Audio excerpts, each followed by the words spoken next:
사는 줄 믿습니다. 우리 기도 제목 한번 따라 하시겠습니다. 기도를 포기하지 않게 하시고 내 질병과 고통이 하나님의 영광을 위한 선한 도구가 되게 하소서. 할렐루야. 아멘. 자, 오늘 본문은 예수님께서 병들어 죽은 나사로를 살리신 놀라운 기적이고 표적이에요. 자, 이 사건을 통해서 우리가 분명하게 알아야 될 사실은 우리 주님께서는 인간의 질병이나 죽음의 문제를 해결해 주실 수 있다는 겁니다. 여러분, 우리가 볼 때는 질병과 죽음의 차이가 큽니다. 어떤 질병은 사람이 의사가 치료할 수가 있죠. 그러나 죽음은 해결할 수 있는 사람이 이 세상에 아무도 없습니다. 그러나 우리 주님은 질병뿐만 아니라 죽음까지도 해결해 주시는 생명의 주님이십니다. 그러니까 예수님께는 질병이나 죽음이나 둘 다 별 차이가 없어요. 오늘 그러한 관점에서 이 말씀을 우리가 읽어야 영적 교훈을 얻을 수가 있어요. 자, 첫 번째, 주님은 사랑하는 자의 생명을 끝까지 책임져 주신다라는 것입니다. 그러므로 여러분, 주님과 사랑의 관계에 들어가셔야 돼요. 주님을 사랑해야 되고 또한 주님 사랑 안에서 우리는 확신을 가져야 돼요. 주님은 이미 우리를 사랑하십니다. 주님의 사랑에 대해서 의심할 필요는 없어요. 우리가 주님을 사랑하면 되는 것입니다. 우리가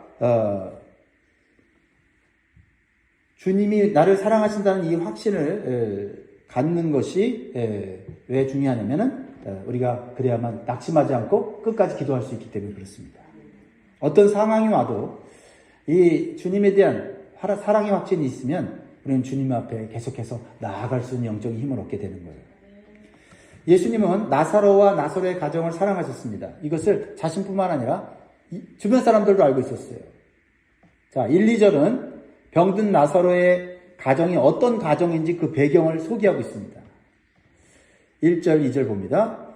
어떤 병자가 있으니 이는 나사로와 그 자매 마르다의 마을 베다니에 사는 나사로라. 이 마리아는 향유를 주께 붓고 머리털로 주의 발을 닦던 자요. 병든 나사로는 그의 오라버니더라. 이 3남매는 주님 때문에 그들의 인생이 바뀌었습니다. 주님의 사랑을 얻고 그 주님의 사랑 가운데서 그들은 은혜를 받고 치유를 받고 회복되었습니다. 이렇게 병든 나사로의 가정은 예수님과 특별한 관계와 추억을 갖고 있었습니다. 그래서 오빠인 나사로가 병들었을 때 그의 동생이었던 마르다와 마리아는 요단강 저편에 있는 예수님께 나사로가 병들었다라는 것을 속히 알립니다. 이것은 예수님께 드리는 간절한 기도입니다. 3절 봅니다. 3절 같이 읽습니다. 시작. 이에 그 너희들이 예수께 사람을 보내어 이르되 주여 보시옵소서 사랑하는 자가 병들었나이다 하니. 여러분, 주님과의 사랑 관계에 들어갈 때 우리의 기도는 확신이 생기고 우리의 기도는 강해지는 거예요. 자, 사랑하시는 자가 병들었다고 하는 표현은 주님이 사랑하신다는 확신이 분명히 있는 것이고, 그리고 주여 보시옵소서라고 하는 표현은 주님께서 보시면 이 병을 고칠 수 있다는 것을 믿는 믿음을 표현하고 있는 것입니다. 그래서 우리가 주님 앞에 나아갈 때 먼저 나를 사랑하신다는 것을 확신하는 것이 중요해요. 여러분, 옆 사람에게 우리 확신을 주면 좋겠습니다. 주님이 당신을 사랑하십니다. 이 사랑의 확신을 가질 때 우리의 믿음은 더욱 견고해지게 되어 있어요. 그리고 그 믿음으로 간절한 기도를 할 수가 있게 되는 것입니다. 예수님께서는 사랑하는 나사로가 병들었다는 걸 듣고 놀라운 말씀을 하세요. 두 가지를 말씀하시는데, 첫 번째는 나사로의 병은 죽을 병이 아니다라는 거예요. 그리고 이 질병이 하나님의 영광을 드러내는 선한 도구가 될 것이다라고 말씀하십니다. 우리의 눈으로 볼 때는 질병은 불행이요 고통이고 그것은 불행입니다.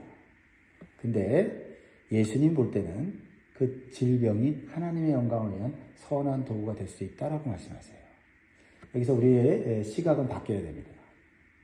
예수님과 사랑 관계 속에 있는 사람들이 좋은 것도 누리지만 이 땅 가운데 병들 수도 있고 죽을 수도 있는데, 예수님의 사랑 안에 있는 자들은 병듦이나 어떤 불행도 불행이 아니다라는 것을 우리는 분명히 확신해야 우리의 기도가 약해지지 않습니다. 그리고 하나님의 영광이 드러날 수 있다라는 거예요. 예수님은 모든 것을 하나님의 영광에 초점을 맞춰서 보기 때문에 질병이나 죽음이나 어떤 불행도 예수님에게는 아무런 문제가 되지 않아요. 그것은 하나님의 영광을 더 드러낼 수 있는 도구에 불과하다 말씀하시는 거죠. 자, 4절 말씀 핵심입니다. 같이 읽습니다. 시작. 예수께서 들으시고 이르시되 이 병은 죽을 병이 아니라 하나님의 영광을 위하며 하나님의 아들이 이로 말미암아 영광을 받게 하려 함이라 하시더라. 자, 나사로의 병이 죽을 병이 아니라는 것은 예수님께서 고쳐 주시겠다는 말씀이에요. 그리고 이 질병이 하나님의 영광을 위함이라는 것은 하나님의 뜻과 계획이 그 질병 가운데 있다는 것을 의미하고 있는 겁니다. 특히 하나님의 아들이 이로 말미암아 영광을 받게 하려 한다는 것은 더 큰 계획이 있다는 것을 의미하고 있는 것입니다.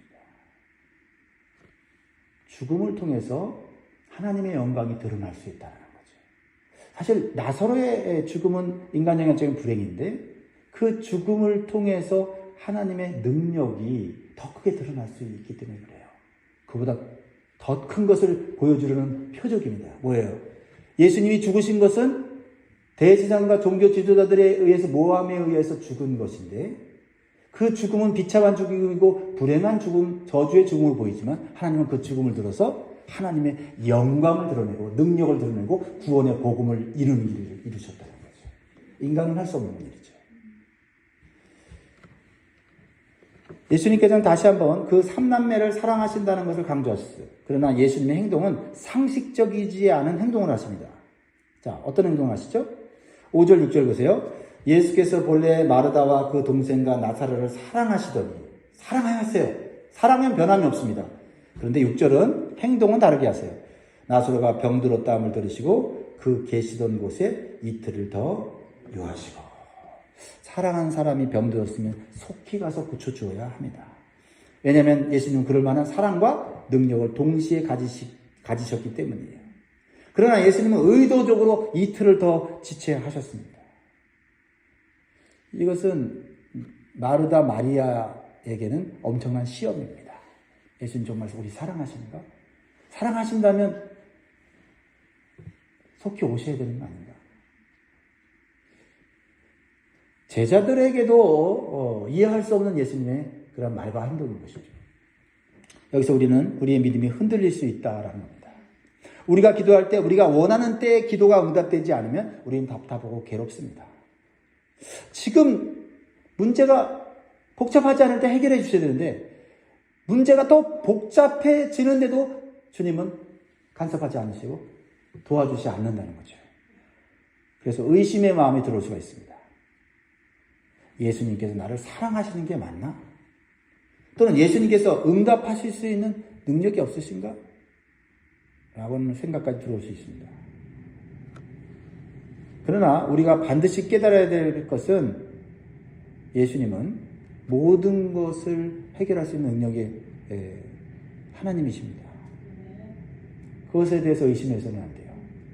그러나 예수님은 하나님의 영광에 초점을 맞추고 계시다는 사실을 우리는 분명하게 인식해야 돼요. 하나님의 영광의 관점에서 예수님 말씀과 행동을 봐야만 우리는 시험에 들지 않고 의심하지 않고 우리는 믿음으로 계속해서 기도해 나갈 수 있다는 거예요. 그러니까 예수님은 우리의 기도의 응답이 하나님께 영광이 되기를 원하시기 때문에 하나님의 때를 기다리시는 겁니다. 여기서 하나님과 사람의 차이가 생기는데요. 사람의 눈으로 볼 때는 질병의 초기에 빨리 해결하는 것이 쉬울 것 같고 더 좋을 것 같습니다. 그러나 하나님께는 질병의 초기나 질병의 말기나 해결하는 것은 하나님께서는 어려운 일이 아니다라는 겁니다. 어떤 것이 더 하나님의 영광을 드러낼 수 있느냐에 초점을 맞추고 계시다라는 거죠. 여기서 인간과 하나님과의 차이가 있고 거기에 우리의 믿음이 얼마나 중요한지를 깨닫게 됩니다. 우리는 기도의 응답이 지체되어질 때 하나님의 능력을 의심하거나 하나님의 사랑을 오해해서는 안 된다는 거예요. 우리는 이럴 때 나의 때를 내려놓고 하나님의 때를 기다릴 수 있는 믿음과 인내를 달라고 기도하는 것이 더 지혜로운 기도인 줄 믿습니다.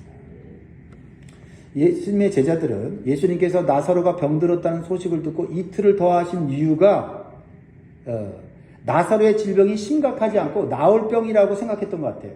예수님이 그렇게 말씀하셨잖아요. 이거 죽을 병 아니다. 그러니까 제자들은 어떻게 했냐면 이거 며칠 후면 낫겠구나라고 생각을 했어요. 예수님이 가서 고쳐주지 않아도 되는구나라고 생각했다는 거죠. 그런데 예수님이 이틀 후에 병든 나사로를 만나러 가자고 하셨을 때 제자들은 놀랐어요. 왜냐하면 유대 땅으로 돌아가면 다시 돌에 맞아 죽을 수 있기 때문에 그렇습니다. 예수님이 나사로의 병이 심각한 병이 아닐 뿐만 아니라 지금 예수님이 피신해 온 거거든요. 유대인들이 돌로 쳐 죽이려고 했기 때문에 피신했는데 예수님이 돌 맞아 죽을까봐 안 가시는구나 라고 오해했다라는 겁니다. 근데 예수님은 돌 맞아 죽거나 어떤 상황이 악화되는 것과는 상관이 없는 다른 초점을 갖고 계셨다는 거예요. 이 초점을 제자들이 갖지 못했다는 거죠. 그러나 나중에 이 제자들이 그 초점을 갖게 되죠. 그래서 생명을 걸고 복음을 전하는 자가 되는 이유는 우리가 보는 인간의 시각과 하나님의 시각이 다르다는 것을 보여주고 있고, 하나님의 영광의 관점에서 볼 때는 내가 핍박을 당하고 죽임을 당하는 그 상황이 아무런 문제가 되지 않고 오히려 그것이 하나님의 영광을 드러낼 수 있는 기회가 될 수도 있다라는 거예요. 그러니까 기도가 필요해요. 우리는 깨달아야지 저야 그것 되는 거지. 그냥 지식만 있다고 이거 하나님의 영광을 위한 일이야, 고난을 참아야지, 그게 참아집니까? 고난을 참을 수 있는 그것을 충분히 내가 깨달을 수 있는 성령의 지혜와 능력을 받아야 되는 거죠. 그래서 기도해야 되는 거예요. 그것을 깨닫기까지. 그래서 뭘 달라고 하는 기도를 많이 하는 것보다 하나님의 뜻과 계획을 이해할 수 있게 해달라고, 받아들일 수 있게 해달라고 기도하는 시간이 더 많아야 되는 거예요. 7절 8절 보세요. 그 후에 제자들에게 이르시되 유대로 다시 가자 하시니 제자들이 말하되 라삐여, 방금도 유대인들이 돌로 치려 하였는데 또 그리로 가시려 하나이까? 제자들은 예수님의 말씀과 행동에 헷갈리기 시작합니다. 지금 위험한 상황에서 죽을 병이 아닌 나사로를 보러 가자는 것이 이해가 되지 않았습니다. 그래서 예수님께서는 자신이 돌에 맞을까봐 두려워서 이틀을 더 지체하지 않은 것임을 또 가르쳐 주세요. 9절 10절 같이 읽습니다. 시작. 예수께서 대답하시되 낮이 12시간이 아니냐, 사람이 낮에 다니면 이 세상의 빛을 보므로 실족하지 아니하고 밤에 다니면 빛이 그 사람 안에 없는 거로 실족하느니라. 영적인 진리를 얘기하는데 무슨 말인지 모르는 거예요. 자, 예수님은 세상의 빛이십니다. 예수님과 동행하면 어둠은 사라지고 실족하지 않는다는 거예요. 믿으십니까? 네. 그것이 요한복음에서 강조하고 있는 거죠. 제자들은 유대에서 돌을 맞아 죽을 수 있는 상황을 두려워했지만 예수님은 빛이 비치는 동안에는, 빛이 비치는 낮 동안에는 죽지 않는다고 말씀하시는 거예요. 자, 이것은 무슨 뜻이냐면 하나님께서 허락하신 사역의 시간인 낮 시간 동안은 그 생명을 아무도 빼앗을 수 없다는 것을 의미하는 거예요. 예수님이 돌에 맞을까봐 피신한 것이 아니라 하나님의 때가 안 됐기 때문에 예수님께서 피신한 거예요. 그리고 돌에 맞아 죽는 상황에 간다 할지라도 예수님의 사명이 끝나지 않았고 하나님이 그 사명을 감당하도록 하는 낮 시간 동안에는 예수님은 죽지 않는다는 것을 알았다는 거예요. 그러니까 제자들은 돌에 맞아 죽을까 하는 그런 초점으로 상황을 봤지만 예수님은 돌에 맞아 죽을까봐 두려워하지 않았다는 거예요. 하나님의 때냐 아니냐, 거기에 초점을 맞췄다는 거죠. 그러므로 우리 성도들은 하나님의 사역을 감당하는 낮에는 어느 누구도 우리의 생명을 해할 수 없다는 걸 믿어야 돼요. 우리가 하나님의 사명을 감당하는 그것이 우리의 보호막이에요. 할렐루야. 그래서 무엇보다도 우리가 사역을 할 때 하나님의 영광을 위해서 우리가 감당할 때 우리가 실족하여 넘어지지 않도록 지켜주시고 보호해 주신다는 것을 믿고 담대한 믿음으로 감당해야 될 줄 믿습니다. 이걸 가져야 돼요. 상황이 좋으냐 안 좋으냐, 위험하냐가 아니라 지금 하나님께서 나에게 사명을 감당토록 하시는 낮 시간이냐가 중요한 거죠. 우리가 기도할 때 상황이 악화되면 우리의 믿음과 기도는 약해질 수가 있어요. 기도하는데 왜 더 나빠지지? 하지만 상황이 악화되는 것에 초점을 맞추지 않고 하나님의 영광이 더 드러날 것을 초점을 맞추면 우리는 믿음으로 기도할 수 있게 된다라는 겁니다. 그런 마음이 들면 그 일은 하나님의 영광이 드러나는 기회가 되는구나라고 확신할 수 있게 되는 거죠. 예수님께서는 병든 나사로의 상황이 더 악화되기까지 기다리셨어요. 사랑하는데 병이 악화되도록 기다렸다. 이거는 영적인 관점이 아니지 그것은 이해할 수가 없어요. 그래서 나사로는요 죽게 됐습니다. 예수님은 나사로의 죽음을 통해서 하나님의 능력과 영광을 더 크게 드러내게 하시려는 하나님의 빅피처를 이미 알고 계셨어요.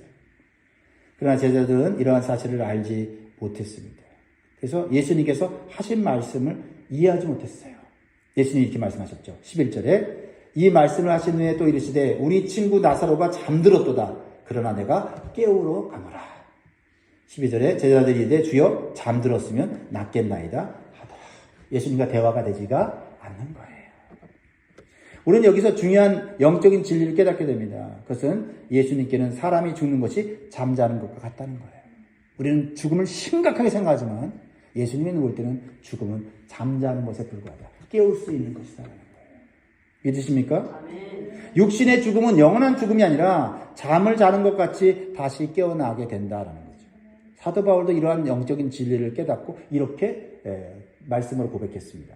데살로니가전서 4장 14절에 우리가 예수께서 죽으셨다가 다시 살아나심을 믿을진대 이와 같이 예수 안에서 자는 자들도 하나님이 그와 함께 데리고 오시리라.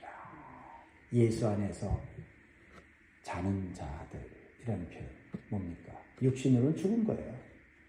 근데 예수 안에서 죽은 자들은 자는 것과 같다.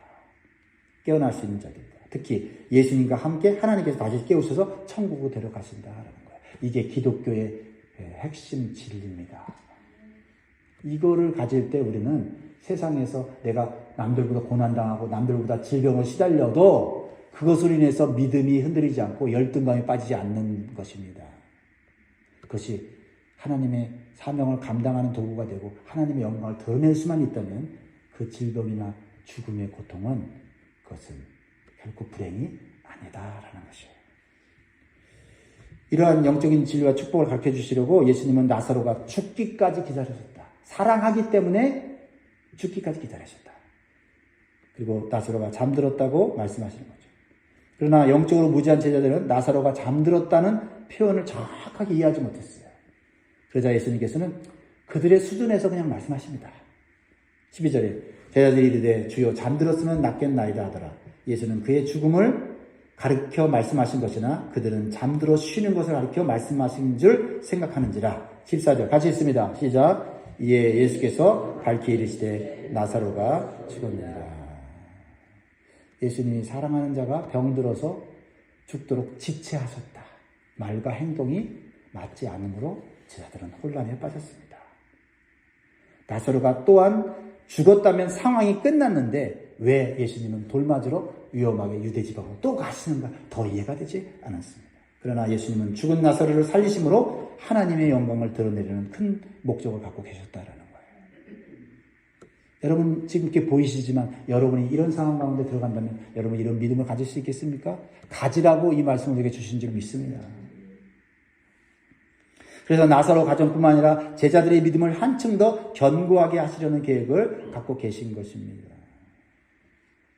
병든 자를 치유하실 뿐만 아니라 죽은 자도 살리시는 능력이 하나님이신 것을 깨닫게 하시는 거예요. 그래서 제자들이 죽음 때문에 예수님을 배반하고 죽음 때문에 나약해지지 않도록 주님께서 나사로의 죽음을 선한 도구로 사용하셨다는 거죠. 그래서 15절에 예수님은 나사로의 죽은 것을 기뻐하셨다고 하는 이해가 안 되는 말씀하시죠. 15절 시작. 내가 거기 있지 아니한 것을 너희를 위하여 기뻐하노니 이는 너희로 믿게 하려 함이라. 그러나 그에게로 가자 하시니. 여러분 주님의 기쁨은 우리가 이해할 수 있는 기쁨도 있지만 이해할 수 없는 기쁨도 있어요. 그 이해할 수 있는 기쁨을 이해해야 우리는 고난 가운데서도 기뻐할 수 있는 자가 되는 줄 믿습니다. 하나님의 큰 그림을 아는 예수님과 그것을 알지 못하는 제자들 사이에는 영적인 지식과 이해에 있어서 큰 차이가 있었어요. 그래서 도마는 다른 제자들에게 이렇게 격려합니다. 그의 용기와 담대함은 가상하지만 그는 여전히 주님의 깊은 영적 진리를 알지 못하고 있어요. 16절 같이 있습니다. 시작. 디드모라고도 하는 도마가 다른 제자들에게 말하되 우리도 주와 함께 죽으러 가자 하니라. 이렇게 믿음의 수준에 따라서 행동이 달라질 수 있고 생각이 달라질 수가 있죠. 하지만 결과적으로 시간이 흘러 제자들이 나사로의 죽음과 부활뿐만 아니라 예수님의 죽으심과 부활을 직접 목격함으로써 죽음을 두려워하지 않는 성숙한 제자들이 됩니다. 생명을 걸고 구원의 복음과 하나님 나라를 담대하게 전파하게 된 것이죠. 그 복음이 오늘날 우리에게 온 것은 이러한 영적인 진리를 깨달은 주의 사람들이 목숨을 두려워하지 않고 우리에게 복음을 전해 주었기 때문인 거예요. 세상의 환경과 상황과 상관없이 복음은 모든 것을 초월하여 우리에게 은혜와 영생을 주는 줄 믿습니다. 그러므로 우리가 이 땅 가운데 이 세상에서 이루어지는 현상과 상황 속에서 이리저리 흔들려서는 안 돼요. 내게 좋고 나쁘고 그것이 아니라 하나님의 영광에 초점을 맞춰서 살면 모든 것이 나에게 유익이 되고 하나님을 기쁘시게 하는 삶을 살게 되는 줄 믿습니다. 기도하겠습니다.